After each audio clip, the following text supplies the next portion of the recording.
Okay, so one of the least favorite parts for me is to do the tie-ups because you had to crawl under, at least in my case, I had to crawl under the loom in order to be able to do what we call the tie-ups.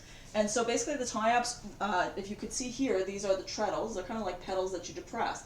And those pedals basically pull on what these four here, which are called lambs, and they pull the harnesses which are above. So in my case, it's a 4-harness loom. So this pulls harness 1, harness 2, harness 3, and harness 4.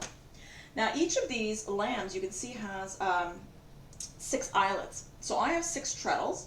In this particular pattern I don't need to use all 6 treadles, I only need to use 4. And so I find on my particular loom the outside treadles tend to be a little stiff.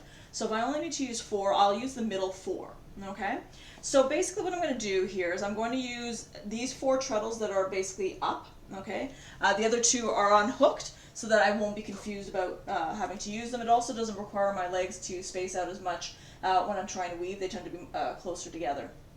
So if I take out one of these things here, it's a Leclerc loom that I have, a fanny.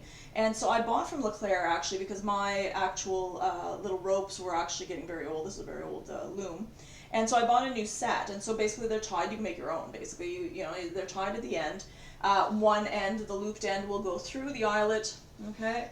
And then basically it's going to stay there, and you're trying to connect it basically with the actual treadle. Now, I have several of them. You don't have to have. I just find it irritating to always have to put them on and off, so I have enough in there that if I just need to switch one from one area to another, I can do that.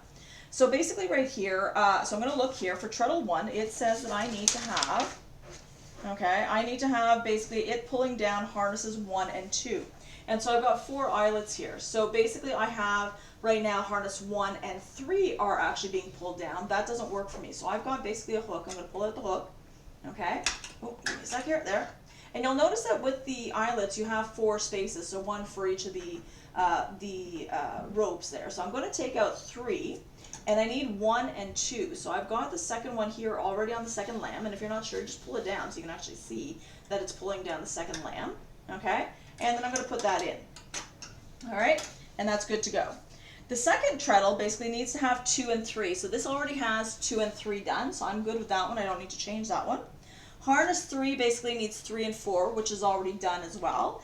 And then the last one was 1 and 4. Now, it's really important that when you do put them and you actually depress the treadles, that these will be straight and these will be taut. So earlier when I was actually doing it, is by mistake, I had taken for number 1, I had taken it right here for the treadle that is beside here. And so it was kind of diagonal when I was pulling. I was like, what's going on? So obviously you don't want that. You want to make sure they're all straight. You don't want one of these ropes to be loose compared to the other. When they are depressed, they should have the same tightness going down so that it does not actually interfere with your tension in any way, shape, or form. And that's basically what it comes down to with regards to the tie-ups. Have a great day.